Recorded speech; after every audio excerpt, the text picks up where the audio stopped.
Hey folks, welcome. Today is our live Tuesday and I'm super excited to have you tuning in live or for the replay.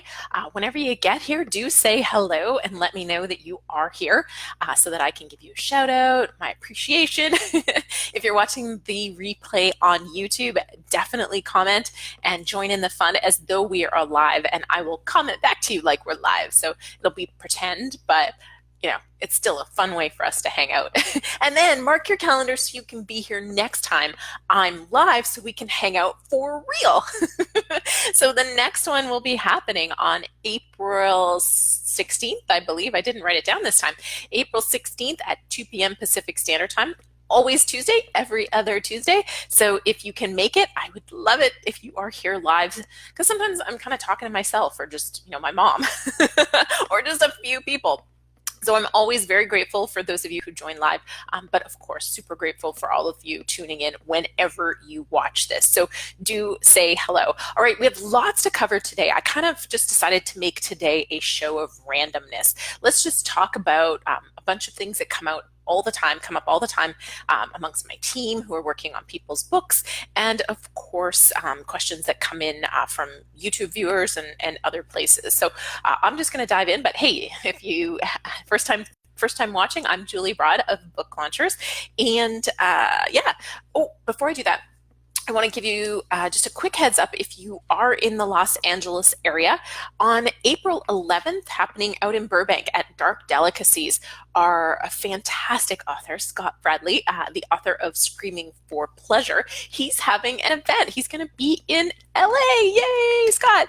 And he's having an event at Dark Delicacies, and it's going to be a live reading from his book as well as a live podcast interview with Heidi Honeycutt. So for horror fans or just author supporters, which are always very much appreciated, this is a great opportunity for you guys to all get together and support each other. His book here, let me just grab it off my shelf back here. So there we go. There's Scott's book, Screaming for Pleasure, still one of my favorite covers ever. I just love this cover. Love this book, actually. And the author, he's a fantastic guy, and it really, really is an incredible book. So that's happening at Dark Delicacies at, I didn't write down the time, but I think it's at 7 p.m. on April 11th. You can check out his Instagram, Hellbent for Horror. I think he also has a Facebook page, Hellbent for Horror. So you can check that out for details on that event and to RSVP. So that's very cool. And I'll just dive into number one, exclusive. Should you go exclusive with Audible? And this is a question that we've had come up a lot with clients and even in some of the YouTube comments. So here's the thing. Audible is still the primary, and actually should have got some stats. I didn't make some stats on this, but Audible is still the primary place that people are listening in North America, that people are listening to audiobooks. But they are not the whole market, and there is a lot of reason why I wouldn't go exclusive with Audible.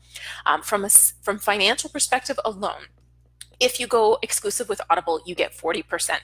If you are not exclusive with Audible, you will get paid 25%. The kicker of this is their exclusivity contract is for 7 years. Long time. Now, we've talked with them, and ACX, which is who you go through to get onto Audible if you go that exclusive route, they will release you from that exclusivity after a year. And even we were talking to them about one of our clients, and they said that they would even consider releasing her after 6 months. So that exclusivity, if you have produced your own audiobook, so you haven't done one of their royalty shares with a narrator, that is an option, they will release you. And they say, the person that we talked to said they haven't seen a request to be released from that exclusivity be denied. That said, being exclusive with Audible means your book isn't available on a lot of platforms that you may want to be on. So what I typically recommend is you upload to ACX for Audible, and you get your 25%, and then you use a service like Authors Republic or Findaway Voices. My book, I went through Authors Republic I think that was 3 years ago now, because they were pretty much the only one that would work with a Canadian. Things have changed now, but at the time, that was the only way I could actually get my audiobook out there, was to go through Authors Republic. Today, I do typically recommend our clients work with Findaway Voices, but I love Authors Republic. They are a solid option. They are great to authors. But Findaway Voices is really innovative, and they're really working hard to provide a ton of platforms for you to get your book out there. And a few to note are they have a better split with Apple. Off the top of my head, I don't actually think I wrote it down. They will give you, I think, 45% with Apple. Through ACX, I think you're getting 40 if you're exclusive and 25 if you're not. So it's a better deal to go through them for Apple Books, but they've also expanded, and they are the partner for Chirp. Now, if you don't know what Chirp is, this is going to be probably a bunch of things that you may not know about. BookBub, and if you're not familiar with BookBub, it's a big mess. So this is why you work with a company like Book Launchers, because we just tell you what to do, and we've got all this stuff figured out. But BookBub is a promotional platform for books, and it's a great way to get your book out there. I did a BookBub promotion for my first book. I was actually able to get one. They're really hard to get, and the response was incredible. How many books can be sold in a short period of time? So they have a database of readers that is millions and millions and millions of people deep, and they have now come up with an audiobook platform called Chirp, and Findaway Voices is their partner in this. And what that means is now you can access and promote to those millions and millions of readers on BookBub, which was not a way promoting your audiobook in this way was not available previously. So there's a lot of reasons why I am very pro going wide. And the reality is you're never going to know where you would make the most amount of money. So I'm more about, let's have the widest amount of reach, and the more support we as authors give all these other platforms that are trying so hard to give us options, the less we have to rely on a single entity, aka Amazon, in this case Audible and ACX. So the more you give them, the more you're feeding that monster, and that monster just gets bigger and bigger. Oh, hey, Nicole, thank you. So it's really, really important, I think, to go wide, not just look at the numbers, to look at the other reasons to go wide. But there's, financially, it's 40% if you go exclusive with ACX and 25% if you don't. And Audible will probably be your biggest market. So something to consider. Findaway Voices lists all of the places where your book is available. Just so you know, Overdrive is the library system. And there's several ways that you get paid through these different platforms and the different service providers. For the library system, typically it's upon checkout. If they have an unlimited, what do they call it? An unlimited subscription model, like with Storytel, I think that's an unlimited subscription model. Usually the person has to listen to at least 15% of your audiobook, and then you'll get paid for that as though it was a single license purchase. Also worth noting that with ACX and Audible, you cannot set the price of your book. They set it. You have zero control over that. So to me, that's another reason to spread out your distribution, because on Apple, if you go through Findaway Voices, you can then set your price. So this is a big subject. Hopefully I've answered the question in a little bit of detail for those of you who've been asking. All right, and if you're here, do say hello, like Nicole did. All right, so number two, Amazon in the last couple of weeks, there's been a lot of stuff in the news about Amazon now having to charge sales tax in multiple states. And I had a call with someone on Monday. Today's Tuesday. Yeah, it's one of those weeks. And he was saying he didn't want to deal with selling his book on Amazon because he didn't want to have to fill out forms for every state. You won't have to do that. So if you've seen the news where Amazon's going to have to collect sales tax in all of these different states and you're freaking out that you have to fill out a bunch of paperwork, you don't. If you're going through, if you are an Amazon seller, so you have a product. So say you were, say I decided to, produce and distribute these fabulous book launchers, hashtag no boring books, which is one of the prizes we've got for you guys today. You say I wanted to sell these on Amazon and, produce them and then distribute them via Amazon. I have to now fill out the sales tax forms. But we're going through print-on-demand companies like Ingram Spark and even through KDP Print, and all that sales tax stuff happens through those systems. Okay, this is not something you have to deal with. You just get paid. You'll just get your royalty checks every 60 days, and that's that. Okay. So you don't have to worry about that news announcement if that was freaking you out. Hey, Brian, awesome. I'm hoping today is your lucky day. You're in this draw 3 times. So I'm thinking this could be your day.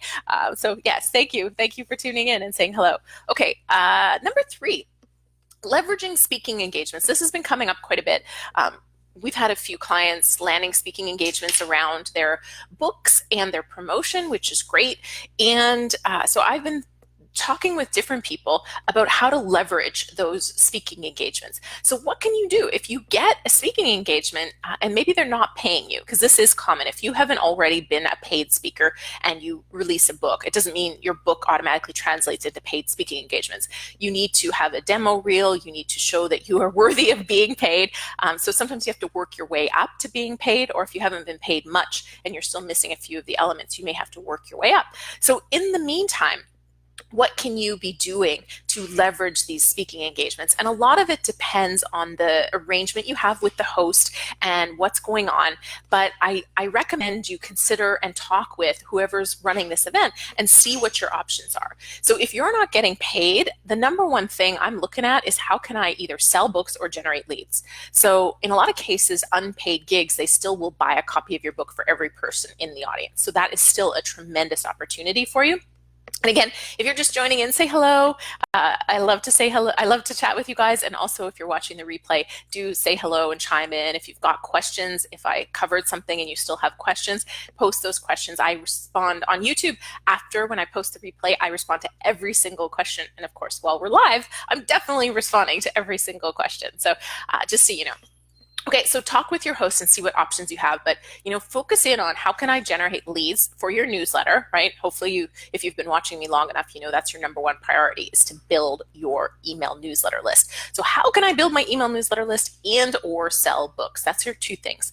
So one of the things, and I'm going to borrow this from Carol Cox, who's a brilliant speakers coach. She can help you craft a great talk if you need help with this. So you can look her up, Carol Cox. C-O-X is her last name. And she gave me this tip after she saw me speak at PodFest a couple of years ago. And she said, one of the things that you could have done is pass around this evaluation form. So a lot of the companies or places where you might speak won't want you to collect email addresses. But if you just hand out an evaluation form saying, hey, here's a worksheet, to go through my talk, and at the back there's an evaluation form, have it be a tear off. And they turn in the evaluation form, give you, what was your favorite part of the talk, what could have been better, and at the bottom, if you'd like to get my freebie and get on my newsletter list, here's my email. Brilliant. In most cases, you're going to find 30 to 60% of the room fills out that evaluation form, and a big chunk of them will say yes to your email newsletter. And you've done this without really offending anyone. In some cases, you probably should ask for permission. In other cases, use your discretion and just do it. Again, have a value add worksheet on the front and an evaluation page on the back, and the evaluation page just has a simple invitation to join your email newsletter list. That's the cleanest way to do this. Also, you can ask if you can set up a table at the back of the room. So if you're speaking at an association, hey Larry, welcome, good to see you. If you're speaking at an association meeting or some sort of club, in a lot of cases, they would be happy to have you set up a table at the back of the room if they're not buying books already and sell books. Now, it's not going to be huge, but it does 2 things. It makes people even more aware of your book, and you will sell books. There will be, if your talk was even remotely interesting, you will sell books. And you could probably sell your book for $20, even if it's on Amazon for $16, because you're signing it, people will grab it while they're there.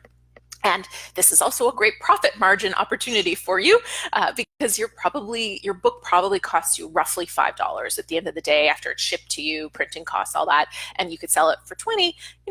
You sell 10 books, that's $150, and now your book is in the hand of 10 people, and you probably will do even better than that in many, many cases. So lots of options, but you have to ask. This is not something you can just show up with a case of books. And I've actually had a lot of the talks that I did, they would buy a case of books and they would sell it and they would have me sign it while I was there. So that's totally fine with me too. Either way, I'm getting my books into hands of readers and I'm getting a little bit of a pay. So I highly recommend that as an option if they're not paying you and they're not already buying books. Ask. There's certainly going to be some events, some of the bigger events won't let you do this. But even I did this in Canada. my first book, called More Than Cashflow, was a real estate book, and I did a lot of speaking at the Canadian Real Estate Wealth magazines. They had this thing called the Investor Forum, and in the early years, they pretty much didn't pay anybody except for their one single famous keynote speaker. But I did a lot of keynotes with them and for them, and in exchange, they would cover my expenses, my travel expenses, and they would usually give me a booth or a table. And so at that booth or table, I would sell books. And some events I actually sold, like I would make $500, $600, $700 selling books, plus building my business and building my email database. So it can be a pretty lucrative way for you to go. Let the audience know. So another way to leverage, this is number 3, I think, another way to leverage your speaking engagements is just really quick at the end. You can just say, hey, listen, I'd love to speak to more fantastic people like you. So if you guys are part of any other group that should have a speaker like me come in, please connect me after this talk, or something like that. You probably can find a more eloquent way to say it. But ask people, let people know you're looking for more speaking engagements, especially if they're within driving distance of where you're at. Because again, if you've got a book to sell, you want to get out there. Also, if you want to become a paid speaker, you need to just get out there and have people see you talk. Even if you're not getting paid in the beginning, you need to get demo reel material, which leads into my next point, which is film these things. In very rare cases, the organizers will say no, but generally speaking, there's no issue with you setting up a camera and filming you doing these talks. And that is great because now you've got more demo reel material. You might be able to take clips for your YouTube channel. You might be able to put clips on social media for your, to further promote your book and to let people know you're a speaker. You're doing talks. So another great way to do it. And like I said, very rarely is anybody going to say no. They may just ask you not, if it's a paid event that you're speaking at, they may just ask you not to make your presentation publicly available for at least a year. Finally, ask for testimonials. So, and this is largely for you to ask for testimonials of the hosts, because if you're trying to get more speaking engagements, more opportunities to get your book out there, and ask the hosts, do you know of anybody else that would like a speaker, would like me to come in and give a talk? Can you connect me to other organizations that are like you, that kind of thing. But ask them for testimonials and collect those. And you can use those on your website. You can use those on your speaker one sheet. All those kind of things, which actually, now that I'm thinking about, we should talk about speaker one sheets one day. We create media kits and speaker one sheets for everybody that works with book launchers. And now that I'm thinking about it, I should showcase some of those because they're pretty awesome. I love our one sheets and our media kits that we put together for clients. I think they're spectacular. So we should probably talk about those in the future because that will help you too. Number 4 topic today, and again, if you've got questions about what I've just talked about, please post questions. I know sometimes I just rifle through because I have so much stuff I want to share, but do ask questions. I'm happy to answer them. So number 4 topic is table of contents. This isn't really a question. It's more like something that just comes up over and over again. We see so many books on a regular basis that have really weak table of contents. And so I thought I would take a minute now to just touch on what makes a great table of contents and why does it matter. So I've talked about this on the YouTube channel. There's several videos about Amazon and the look inside feature, and also just how when somebody picks up your book, here's one I have on my desk, Think and Grow Rich, right? Classic. It's on my desk. So, but if somebody sees this in the bookstore, for example, they pick it up, they look, Think and Grow Rich. Okay, cool. I like the title. Yeah, looks kind of interesting. What do? Sometimes they open to the middle, but usually they open to the table of contents. Now, Think and Grow Rich has a very bizarre table of contents, right? I don't know if you guys remember this book, but their table of contents is really bizarre. So your book can be extremely successful even with a weird table of contents, but you want to set yourself up for the most success possible. So on Amazon, they're going to click look inside, and they're probably going to go look at the table of contents. In a bookstore or wherever they see your book physically, they're going to flip to the table of contents. And basically, the thing that's going through their head is, have I read this stuff before? Is there anything interesting? Should I read this book? Should I bother spending money? Should I bother spending time? So your table of contents, if you've done a good job of creating a title and cover that makes people at least remotely interested, then your table of contents needs to seal the deal. I think, and I don't have data on this, but I think people are more likely to buy a book based on the table of contents than the book description. I could be wrong. I'd love to do some sort of study on this and see if I can figure it out. But my bet is that the table of contents will weigh more heavily than a book description, even though most people are probably buying it online now. So your table of contents has to make them think they haven't read this before. So what you have to be very careful of is to not have a bunch of chapter headings that sound like everything else, sound like stuff they've read before. And that's what I see all the time, because a lot of us are writing books that have been that are in subject matter areas that have been covered before. That doesn't mean your book is the same as them, and that's why you need a table of contents that showcases that your book is different. So as an example, one that we worked on, and I don't have permission to share anything about this book, so I'm going to keep everything very vague. But this the chapter heading was Finding Your Why. Now, I don't know how many books have a chapter called Finding Your Why, but I would venture there are dozens and dozens that have chapters called Finding Your Why. I think I even have a chapter heading in one of my books that's something like that. So it has to be different than that. It can't be Finding Your Why, because if somebody's looking at that, they're going to go, I've read that before. I already know that. So we dove into the content of this book, and we found some things that were more interesting in that chapter. And so some of the things that we came up with were dreams and escape plans, dancing around your dream in a trust, right? So those were some of the things. So those are way more interesting and stuff you haven't read already. So you want to take it that little bit further. I'm just checking to see if I have any other ideas. Multiple streams of income. This one you hear all the time, right? Multiple streams of income. So what can you do to make that a little interesting? Maybe you're the cash catcher. Maybe you're trying to think. You guys can give me some ideas here of what you would do instead. Multiple streams of income. So the core benefit. So what we do is we go, okay, what's the core benefit of multiple streams of income? Well, the core benefit is that you're getting paid from various sources, right? So maybe it's how to pay your kids' college tuition while you're on a beach. Or even better, how to have other people pay your kids' college tuition while you're on the beach, right? So it's really diving in, and I'm just flying off the cuff on that one to kind of show you. But what you're doing is you want to have a killer benefit, creates curiosity, and really is what's in it for the reader. And that's either entertainment, something they don't already know, something that's going to make them curious. So it's got to be a hook of a good story, all those kind of things. And speaking of hook, everything on your table of contents needs to fit with the hook of your book. It's very, very important. So go through, if you're working on a book right now, go through your table of contents and ask yourself, does this chapter heading really sell my book on its own? Is that going to make somebody go, what's in this chapter? In my first book, More Than Cash Flow, I had a chapter called Where Are the Ladies? And just about every media interview I did, they would ask me that because they were curious. I'm talking about, it's a real estate book written by a woman. I'm going, where are all the women? Like, there's no women in real estate. And this is real estate investing, not realtors, because sometimes people go, there's tons of realtors that are women. I'm like, yeah, but I'm talking investing. I bought houses. I used to say I'm a house collector. So you really got to think about that. In my second book, The New Brand You, I had a chapter called You Are Who Google Says You Are. And I actually had people ask me to create a talk out of that one. So if your chapter heading is so interesting, it could be a talk title, cha-ching.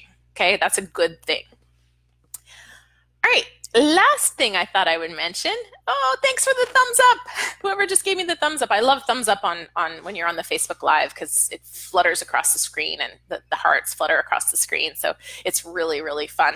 On YouTube, you don't get that. So that's one of the advantages of Facebook Live. All right, so final topic I thought I would cover today before we do our draw to see who's the winner. Hey, that looked like Scott. Hey, Scott. Long time no see. Happy belated birthday. All right. Yeah, Callie treats me very well. The sunshine does not get old, Erwin. You got to come down and visit. Okay, number 5, final point of today. Not Facebook. I'm all excited because you guys gave me so many thumbs up there and it flew across the screen. It made me happy. Readers don't care who publishes your book. So I've had some conversations with people who are debating between traditional publishing and self-publishing still. And I have a video on YouTube I highly recommend you watch if you're still debating this yourself. There are very few situations where I believe you're better off to go with a traditional publisher today. In 2019, I am very, very firm and not alone in saying that you are almost always better off self-publishing in this day and age for a variety of reasons. And one of the big things people say to me is, well, people are going to judge me. If I self-publish, they're going to think my book's lesser.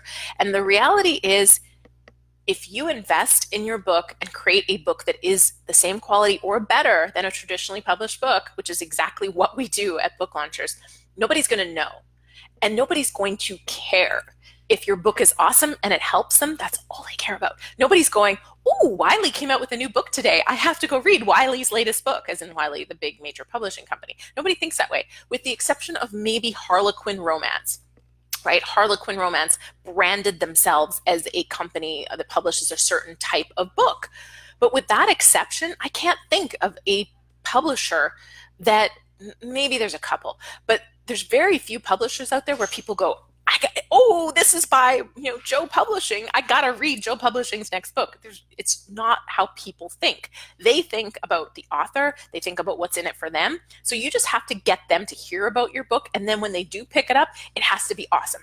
Because if it is lacking in editing, if it doesn't have the design that a traditionally published book would have, if you haven't got the professionals that have done it, they're going to see that it's self-published, and you're going to feel that, and that will definitely detract from it. But if you create a great book that is as good or better than a traditionally published book, readers don't know and they don't care. All they care about is what they're getting from that book, and then you just have to get it heard. And a traditional publisher doesn't do the marketing for you. The only real big advantage of traditional publishing in 2019 is that they have access to the distribution channels and a little bit more access to the bigger media, but they really only open the door for the bigger media for their bigger name clients. So you're kind of in a catch-22 there. So bookstore distribution is much, much better for traditionally published books. You can still get bookstore distribution as a self-published book, and in many cases, it's worth it, but in many cases, it's a lot of effort for very few sales. So something we could debate about another day. All right, that's it. Those are the 5 things I thought we could talk about today. Thanks, Larry.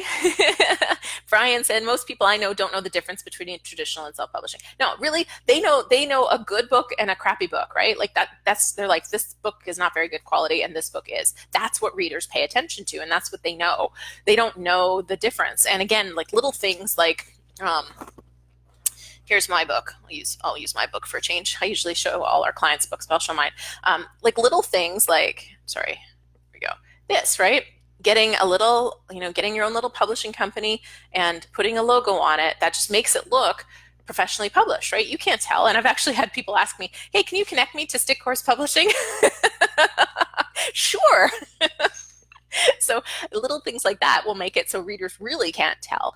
So, at the end of the day, that's really what matters, is quality. So it's time for a draw. Now, if you don't know how to get into these draws for these fabulous, we have lots of swag here. We've got, well, not lots, we have a few different kinds of swag. We've got this fantastic, very coveted, No Boring Books, hashtag No Boring Books, Book Launchers mug.